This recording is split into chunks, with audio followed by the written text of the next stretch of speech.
Good morning students. आज हम अध्ययन करेंगे प्रबंध विकास में हेनरी फ्योल का योगदान। Page number 24।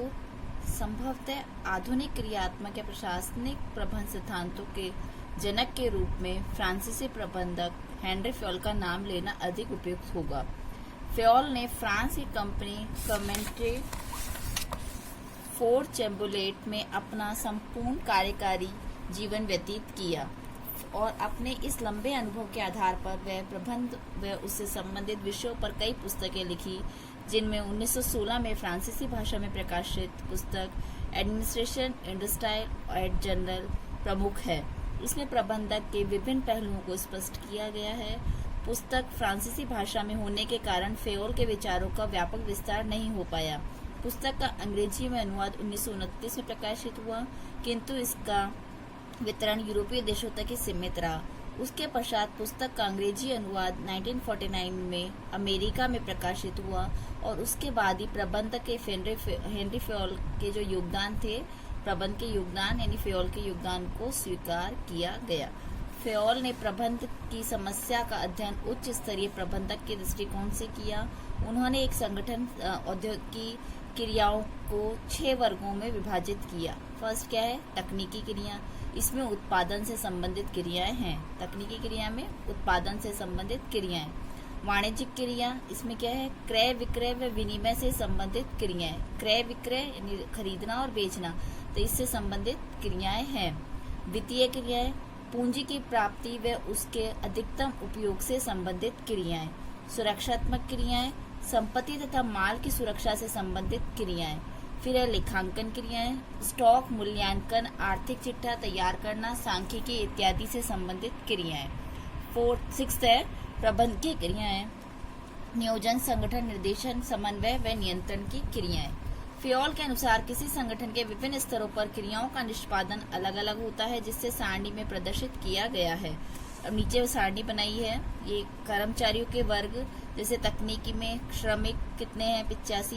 ये इस तरह से सारणी बनी हुई है। ये इस तरह से एग्जाम में कुछ नहीं आता है, बस एक सारणी आपको समझाने के लिए बनाई है। फ्योल के अनुसार उपरोक्त सभी क्रियाएं किसी औद्योगिक संगठन में निष्पादित की जाती हैं। उन्होंने पाया कि प्रथम 5 क्रियाओं के संबंध में उचित ज्ञान विद्यमान इसलिए है कि उन्होंने अपना सारा ध्यान प्रबंधकीय क्रियाओं की ओर केंद्रित किया। प्रबंधकीय क्रियाओं से संबंधित फ्योल ने अपने विचारों को 3 मुख्य भागों में विभाजित किया। पहला क्या है? प्रबंध की योग्यता व प्रशिक्षण, प्रबंध के तत्व और प्रबंध के सिद्धांत। अब हम पढ़ेंगे पहले प्रबंध की योग्यताएं व प्रशिक्षण। प्रबंध विकास के क्रम में फ्योल ऐसे प्रथम व्यक्ति हैं जिन्होंने प्रबंधकों की योग्यता और उनके प्रशिक्षण को प्रभावित किया। उनके अनुसार एक प्रबंधक को निम्नलिखित 6 विशेषताएं होनी चाहिए। पहला, शारीरिक यानी शरीर से वो स्वस्थ होना चाहिए, स्वस्थ सुशील स्वभाव व स्फूर्ति होनी चाहिए। सेकेंड है मानसिक, समझने व सीखने की योग्यता होनी चाहिए, विवेकशील, सतर्क और निर्णय लेने की क्षमता होनी चाहिए कि व्यक्ति निर्णय ले सकता है, सोचना समझना हो, मानसिक स्थिति उसकी सही हो, शारीरिक स्थिति उसकी सही हो। सदाचार, उत्तरदायित्व स्वीकार करने की क्षमता, पहल करने की क्षमता, निष्ठा और गौरवमयी हो, यानी उत्तरदायित्व स्वीकार करे यानी कार्य कर सके, कार्य करने का तरीका आता हो उसको, पहल करने की क्षमता यानी कार्य करने के लिए वो तत्पर रहे, आगे बढ़े कार्य करने के लिए। शैक्षणिक कार्य विशेष से संबंधित क्रियाएं व उनका प्रतिपादन का ज्ञान होना चाहिए कि कार्य को किस तरह से करेंगे, उसका उसे ज्ञान भी होना चाहिए। प्रावधिकी, कार्य से प्रत्यक्ष संबंध रखने वाली बातों का ज्ञान होना चाहिए, कार्य किस तरह से आता है होना चाहिए, उसको करने का तरीका भी उसे होना चाहिए, उसको उस बात का ज्ञान भी होना चाहिए। फिर अनुभव, कार्य करने से में दक्षता प्राप्त हो, यानी उसके पास अनुभव हो, कौशल हो, उसके पास दक्षता हो कि ये कार्य किस तरह से होगा। तो शारीरिक, मानसिक, सदाचार, शैक्षणिक कार्य, प्रावधिकी और अनुभव, इस तरह से प्रबंध की योग्यताएं प्रशिक्षण को बांटा। नेक्स्ट है प्रबंध के तत्व। फ्योल के अनुसार प्रबंध को एक प्रक्रिया के रूप में लेना चाहिए जिसमें 5 तत्व आवश्यक है। कौन से? नियोजन, संगठन, निर्देशन, समन्वय व नियंत्रण। ये प्रश्न आ जाता है कि 5 तत्व के नाम बताइए, तो नियोजन, संगठन, निर्देशन, समन्वय व नियंत्रण। उनके अनुसार नियोजन प्रबंध की सबसे प्रमुख क्रिया है, क्योंकि इसी के आधार पर सभी कार्य की रूपरेखा तैयार की जाती है, यानी योजना बनाई जाती है। कि नियोजन में क्या है? सबसे पहले रूपरेखा तैयार करना, किसी भी तरह की योजना बनाना। उचित नियोजन के अभाव में, यानी योजना यदि सही नहीं है, इसके अभाव में क्या होगा किसी उपक्रम के कार्यों के निष्पादन में संशय बना रहता है कि कार्य सही तरीके से होगा या नहीं होगा। नियोजन द्वारा निर्धारित कार्यों के निष्पादन के लिए संगठन संरचना की आवश्यकता होती है। संगठन संरचना क्या, जो भी आप कार्य करेंगे उसके हिसाब से संगठन आप बना करके रखेंगे। संगठन संरचना की आवश्यकता होती है जिसके द्वारा कार्य की विभिन्न व्यक्तियों में वितरित किया जाएगा। अच्छा देखिए, अब निष्पादन के लिए पहले फिर संगठन बनाएंगे। संगठन के बाद क्या है, जो संगठन बनाया है तो कार्य को उन व्यक्तियों को वितरित किया जाएगा, कार्य को बांटा जाएगा। कार्य वितरण के बाद अधीनस्थों को उचित निर्देश की व्यवस्था की जाती है, यानी कार्य दे दिया उसके बाद अधीनस्थों को क्या करेंगे, उचित निर्देश दिए जाएंगे, यानी कार्य किस तरह से करना है। चूंकि एक क्रिया कई व्यक्तियों के द्वारा संपादित की जाती है अतः उनके कार्यों में समन्वय की आवश्यकता है, यानी एक व्यक्ति कई कार्य कर सकता है तो कार्य में समन्वय भी आवश्यक होगा। नियंत्रण की आवश्यकता यह सुनिश्चित करने के लिए होती है कि कार्य का संपादन नियोजन के अनुसार ही हो। फेओल के मत है कि ये सभी कार्य प्रबंध के सभी स्तरों पर निष्पादित किए जाते हैं, यद्यपि प्रबंध के स्तरों के अनुसार इन कार्यों का अलग अलग महत्व होता है। अब पढ़ेंगे हम 21वीं सदी के प्रबंध गुरु पीटर ड्रकर। प्रबंध विषय में सबसे ज्यादा पढ़ा जाने वाला, सबसे ज्यादा सुना जाने वाला, सबसे ज्यादा सम्मानित गुरु के रूप में अमेरिकन पत्रिका बिजनेस वीक व मैकेंजी ने पीटर ड्रकर को प्रबंध के गुरु से अलंकृत किया। क्वेश्चन आया, प्रबंध के गुरु का नाम बताइए, तो पीटर ड्रकर। ड्रकर ने प्रबंधकीय व्यवहार व विचारधारा को नई दिशा प्रदान की। साम्यवादी जगत का ध्यान आकर्षित करने वाले पाश्चात्य जगत के संभवतः अकेले प्रबंधक विचारक रहे। ड्रकर शुरू से नौकरशाही प्रबंध के विरोधी रहे। वे प्रबंध को सृजनात्मक क्रिया मानते हुए कहते हैं कि प्रबंध का मुख्य कार्य सृजन व नव प्रवर्तन होता है। सृजन यानी निर्माण करना, नव प्रवर्तन नया परिवर्तन लेकर के आना। उनकी मान्यता थी कि व्यक्ति ही प्रबंध के करते हैं, शक्तियां अथवा तथ्य नहीं। ड्रकर लिखते हैं, प्रबंध एक मूल्य मुक्त विज्ञान नहीं है। प्रबंध संस्कृति में बंधा हुआ है और होना चाहिए। प्रबंध ही समस्त समाज व संस्कृति को एक दिशा व ढांचा प्रदान करता है। पीटर एफ ड्रकर की 1980 में लिखी पुस्तक मैनेजिंग इन ट्यूर्बुलेंट टाइम्स में प्रबंधक की वर्तमान चुनौतियों का वर्णन किया है। प्रबंध को बढ़ते हुए महत्व को इंगित किया। उन्होंने लिखा कि प्रबंध विभिन्न संस्थाओं का अंग है, एक ऐसा अंग भी जो भीड़ को एक संगठन में बदल देता है तथा मानवीय प्रयासों के परिणामों में परिवर्तित कर देता है। ड्रकर के अनुसार प्रबंध के प्रमुख कार्य ध्येय, लक्ष्य, उत्पादक कार्य व श्रमिक उपलब्धि, सामाजिक प्रभाव व सामाजिक उत्तरदायित्व, समय, आयाम, प्रशासन व उद्यमिता है। 1954 में ड्रकर द्वारा प्रतिपादित उद्देश्य अनुसार द्वारा प्रबंध की विचारधारा या प्रबंध तकनीकी का महत्वपूर्ण योगदान देता है। अब वर्तमान में बदलते परिवेशन के कारण उत्पन्न हो रहे संकट को ध्यान में रखते हुए उन्होंने संगठनात्मक वास्तविकता का वर्णन किया तथा संगठन संरचना में नए सिद्धांतों को जन्म दिया। अब प्रबंध की तकनीकें, ये यहाँ से इम्पोर्टेंट आ रहा है आपके, अब तक केवल आपकी जानकारी थी, अब हम पढ़ेंगे प्रबंध की तकनीकें। इस पेज नंबर 26 अब हम पढ़ते हैं उद्देश्यों द्वारा प्रबंध। 20वीं शताब्दी में प्रबंध जगत में कई अवधारणाओं व तकनीकों का विकास हुआ। उद्देश्य द्वारा प्रबंध इनमें से अत्यंत महत्वपूर्ण प्रबंध तकनीकी व विचार है। 1954 में ड्रकर ने इस विचार का प्रतिपादन किया था, जिसे बाद में प्रोफेसर स्ले ने परिणामों द्वारा प्रबंध नाम से प्रयुक्त किया। प्रत्येक संगठन का निर्माण कुछ परिणाम प्राप्त करने के लिए किया जाता है, यानी कुछ प्राप्त करने के लिए कोई संगठन बनता है। थ्योरी के अनुसार प्रबंध उद्देश्यपूर्ण है तथा कुछ उपलब्धियों को प्राप्त करने के लिए किया जाता है। प्रबंध की सफलता बहुत कुछ सीमा तक उद्देश्यों के निर्धारण तथा उनके अनुरूप परिणाम प्राप्त करने पर निर्भर रहती है। लक्ष्य केंद्रित प्रबंध की वास्तविक प्रबंध है। कुंटेज ओडोनल के अनुसार स्पष्ट उद्देश्यों के बिना प्रबंध करना एक अव्यवस्थित व अलटप्पू कार्य होता है। साधारण शब्दों में समस्त प्रबंधकीय कार्यों का उद्देश्य अभिमुखी होना ही उद्देश्य द्वारा प्रबंध है। दूसरे शब्दों में उद्देश्य द्वारा प्रबंध का निर्धारण करके उनके आधार पर प्रबंध प्रक्रिया करने से, यानी पहले उद्देश्य निर्धारित किए जाएं, उसके बाद ही प्रबंध की प्रक्रिया को निर्धारित किया जाए। उद्देश्य के अनुसार प्रबंध संगठन के प्रत्येक स्तर पर संयुक्त रूप से उद्देश्य, लक्ष्य व दायित्वों का निर्धारण करने, प्रभावी कार्य नियोजन करने तथा लक्ष्य प्राप्ति के संदर्भ में कार्य का निष्पादन, मूल्यांकन करने और एक व्यवस्थित दर्शन की तकनीक है। यहाँ देखिए, उद्देश्य द्वारा प्रबंध संगठन के प्रत्येक स्तर पर एक तो संयुक्त रूप से उद्देश्यों और लक्ष्य दायित्वों का निर्धारित करेगी। ठीक है, सभी अपने जो जो लक्ष्य हैं, क्या दायित्व हैं, उनको निर्धारित करना, फिर उसके आधार पर नियोजन करना, योजना बनाना, और फिर लक्ष्य प्राप्ति के संदर्भ में कार्य निष्पादन, कार्य को करना। कार्य करने के बाद उसका मूल्यांकन करना। यह क्या है, एक व्यवस्थित दर्शन व तकनीक, यानी व्यवस्था जो है वो, जो कार्य करने का तरीका जो है वो यही है। पहले लक्ष्य निर्धारित किए जाए, योजना, उद्देश्य, लक्ष्य, दायित्व का निर्धारण हुआ, उसके बाद योजना बनाई, फिर लक्ष्य प्राप्ति के संदर्भ में कार्य निष्पादन, कार्य किया, और उसका फिर मूल्यांकन किया कार्य का, और यही एक तकनीक है। अन्य शब्दों में उद्देश्यानुसार प्रबंधकों तथा अधीनस्थों के द्वारा संयुक्त रूप से मिलकर सामान्य लक्ष्यों को निर्धारित करने, प्रत्येक व्यक्ति के उत्तरदायित्व का क्षेत्र अपेक्षित परिणामों के संदर्भ में परिभाषित करने तथा इनके आधार पर अधीनस्थों द्वारा अपने कार्य की योजना बनाने तथा अधिकारियों द्वारा उनके कार्य की प्रगति व परिणामों का मूल्यांकन करने की एक समयबद्ध व्यवस्थित प्रणाली है। समयबद्ध व्यवस्थित प्रणाली, समय के अनुसार व्यवस्थित करके एक प्रणाली तैयार की जाती है। विभिन्न विद्वानों के द्वारा उद्देश्य द्वारा प्रबंध को निम्न प्रकार परिभाषित किया गया है। अब देखिए, अलग अलग विद्वानों की आपके सामने डेफिनेशंस हैं। एननी रॉय के अनुसार यह प्रबंध का परिणाम अभिमुखी दर्शन है जो उपलब्धि तथा परिणामों पर बल देता है। किस पर बल देता है? परिणामों पर, कि रिजल्ट क्या आएंगे। सामान्यतः इसका ध्येय व्यक्तिक व संगठनात्मक प्रभावशालीता में वृद्धि करना होता है, कि प्रत्येक व्यक्ति और संगठन की उनकी प्रभावशीलता में वृद्धि हो। आरएन ओरिस के अनुसार मूलतः उद्देश्यों के द्वारा प्रबंध एक सरल अवधारणा है। यह वांछित परिणामों से निर्देशित अथवा पथ प्रदर्शित कार्य निष्पादित व उपलब्धि है। कास्ट एवं रोजेनजेगेव के अनुसार व्यक्तित्व एवं समूह लक्ष्यों को व्यापक संगठनात्मक लक्ष्यों के साथ एकीकृत करने अनेक दृष्टिकोण में से उद्देश्य द्वारा प्रबंध एक सर्वाधिक विस्तृत दृष्टिकोण है। उद्देश्यों के द्वारा प्रबंध लक्ष्य निर्धारित प्रक्रिया में प्रबंध के सभी स्तरों को सम्मिलित करके इस प्रकार की संरचना का प्रयास करता है।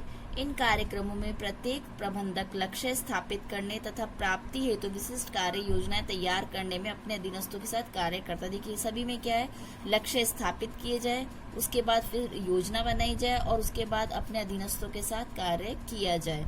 उपयुक्त परिभाषाओं से स्पष्ट है कि उद्देश्य द्वारा प्रबंध एक ऐसी प्रणाली है जिसमें सभी श्रेणी के प्रबंधक और अधीनस्थ मिलकर संयुक्त रूप से संस्थागत, विभागीय व व्यक्तिगत उद्देश्यों का निर्धारण करते हैं और उनकी प्राप्ति में हुए प्रबंधकीय कार्यों का संचालन करते हैं, जिससे संसाधनों का प्रभावी उपयोग किया जा सके, यानी जो संसाधन आपके पास है उनको उचित रूप से उपयोग किया जा सके। व्यक्ति, संगठन और पर्यावरण का एकीकरण स्थापित किया जा सके। उद्देश्य द्वारा प्रबंध की प्रकृति। उद्देश्य द्वारा प्रबंध की प्रकृति, उसकी निम्न विशेषताएं हैं। फर्स्ट है कार्यात्मक अवधारणा, जो कि उद्देश्य निर्धारण की प्रक्रिया में अत्यंत महत्व देती है, यानी कार्यात्मक अवधारणा, कार्य की अवधारणा। यह अवधारणा उद्देश्यों के निर्धारण की प्रक्रिया पर जोर देती है, न कि उसके क्रियान्वयन के साधनों पर।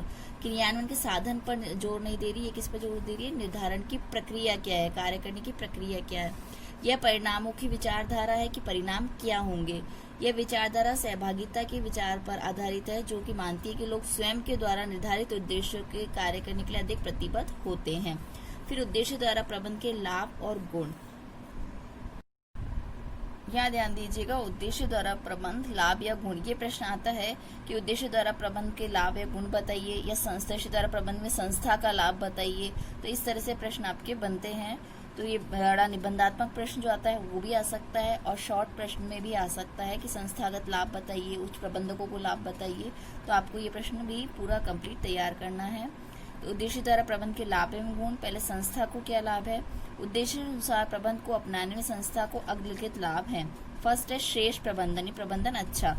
उद्देश्य अनुसार प्रबंध की प्रणाली में प्रबंधकीय कौशल व निष्पादन में सुधार होता है। ये प्रबंध की कौशल यानी प्रबंध की कुशलता में सुधार होता है। इस प्रणाली को अपनाने से प्रबंधक अपने संगठनों के लक्ष्य को प्राप्त कर लेते हैं। श्रेष्ठ नियोजन, उद्देश्यों के स्पष्ट निर्धारण, कार्य योजनाओं के निर्माण तथा उत्तरदायित्व के निर्धारण से प्रभावी योजनाएं संभव है। इसका अर्थ क्या है? उद्देश्यों का स्पष्ट निर्धारण है, आपके पास योजनाएं तैयार है, निर्माण करना तथा उत्तरदायित्वों का निर्धारण कर दिया, आपने बता दिया कि इसे क्या कार्य करना है, तो उससे क्या होगा? प्रभावी नियोजन संभव है, नियोजना अच्छी तरीके से बन सकती है। निःशेष नियोजन। फिर संगठन की स्पष्टता। इस प्रणाली में संगठनात्मक भूमिकाएं, संरचनाएं, सत्ता, दायित्व, कार्य, भारार्पण आदि की स्थिति बहुत स्पष्ट हो जाती है। संगठन की स्पष्टता कैसे? संगठनात्मक भूमिका की, संगठन की भूमिका क्या है, उसकी संरचना क्या है, सत्ता क्या है, दायित्व क्या है, उसके कार्यों का भार किसे क्या दिया गया है, कैसे किस व्यक्ति को क्या कार्य करना है, इसकी स्थिति स्पष्ट हो जाती है। वचनबद्ध व निष्पादन। उद्देश्य अनुसार प्रबंध कर्मचारियों में अपने कार्य व उद्देश्य के प्रति एक प्रतिबद्धता उत्पन्न कर देता है। यानी किसी व्यक्ति को कोई कार्य दे दिया गया तो वो उस कार्य के लिए क्या हो गया, प्रतिबद्ध कि आप उससे ये कार्य कंप्लीट करना है, कार्य पूरा करना है, अच्छी तरीके से करना है। तो प्रत्येक कर्मचारी के समक्ष अपने लक्ष्य स्पष्ट होते हैं। प्रत्येक कर्मचारी को पता है अपना कार्य क्या करना है, तो उसके सामने उसका लक्ष्य स्पष्ट है तथा वह कुछ प्राप्त करने के लिए कार्य कर रहा है। प्रभावी नियंत्रण। उद्देश्य अनुसार प्रबंध के कारण कर्मचारी लक्ष्यों, योजनाओं, कार्यकलापों, कार्य प्रगति आदि पर प्रभावी नियंत्रण बनाकर रखता है कि कार्य पर नियंत्रण भी बना रहता है। अब उसके बाद उच्च प्रबंधकों के लाभ। उद्देश्य अनुसार प्रबंध में उच्च प्रबंधकों को भी लाभ प्राप्त होता है। ये लाभ अग्र प्रकार है। अधीनस्थों का मार्गदर्शन करने में आसानी होती है। अधीनस्थों के कार्य के मूल्यांकन का उचित आधार मिल जाता है कि कार्य किस तरीके से करना है। अधीनस्थों को आसानी से अभिप्रेरित किया जा सकता है, अभिप्रेरित यानी प्रेरणा दी जा सकती है कि कार्य को कैसे करोगे, आसानी से कार्य को कैसे करोगे। विभागीय कर्मचारियों के मध्य समन्वय सरल हो जाता है कि सभी कर्मचारियों के आपस में क्या है, समन्वय बन जाता है। उसके बाद है अधीनस्थों को लाभ। उद्देश्य द्वारा प्रबंध में अधीनस्थों के निम्नलिखित लाभ है। कर्मचारी को अपने लक्ष्य का ज्ञान होता है कि हमें क्या कार्य करना है, अतः उसकी प्राप्ति सरल हो जाती है।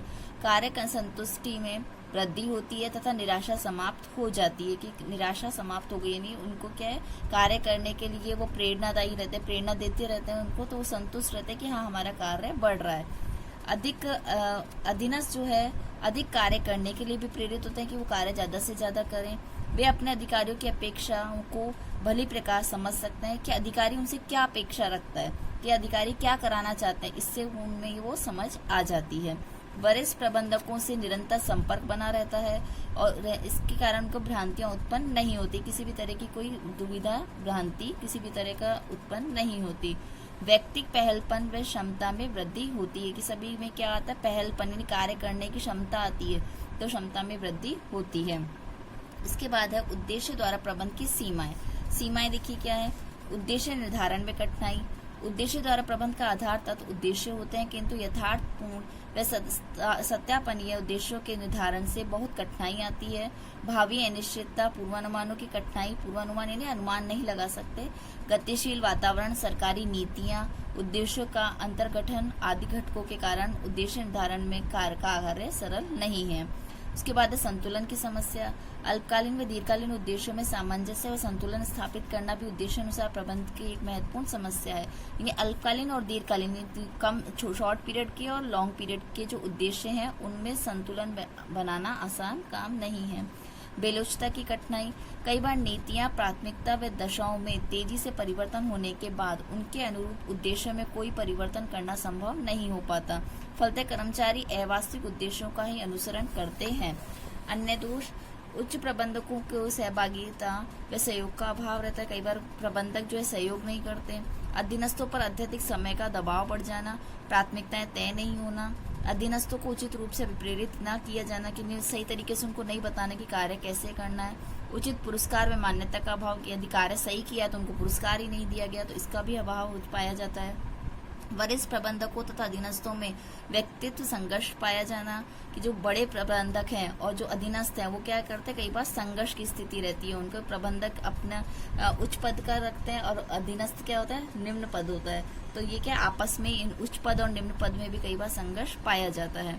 प्रबंधकों में कार्यक्रम की प्रति सच्ची निष्ठा का अभाव होता है। प्रबंधक कई बार हो सकता है कार्य सही तरीके से नहीं करें। कुछ विद्वानों के अनुसार उद्देश्य अनुसार प्रबंध में अत्यधिक समय का खर्च होता है। उद्देश्य अनुसार प्रबंध का मुख्य जो परिणामों पर है, अतः इसके संबंध में लक्ष्य साधनों का उचित औचित्य सिद्ध कर सकते हैं वाली कहावत लागू हो जाती है। फलतः परिणाम प्राप्ति के लिए कर्मचारी गलत साधनों को भी अपनाने लगते हैं। यह दीर्घकालीन नियोजन की उपेक्षा करके अल्पकालीन लक्ष्यों पर अधिक बल देता है, कि दीर्घकालीन योजनाएं नहीं बनाता जबकि कैसी बनाता है, यह अल्पकालीन लक्ष्यों पर अधिक बल देता है। अब नेक्स्ट पॉइंट, अपवाद द्वारा प्रबंध, हम नेक्स्ट वीडियो में पढ़ेंगे। Thank you.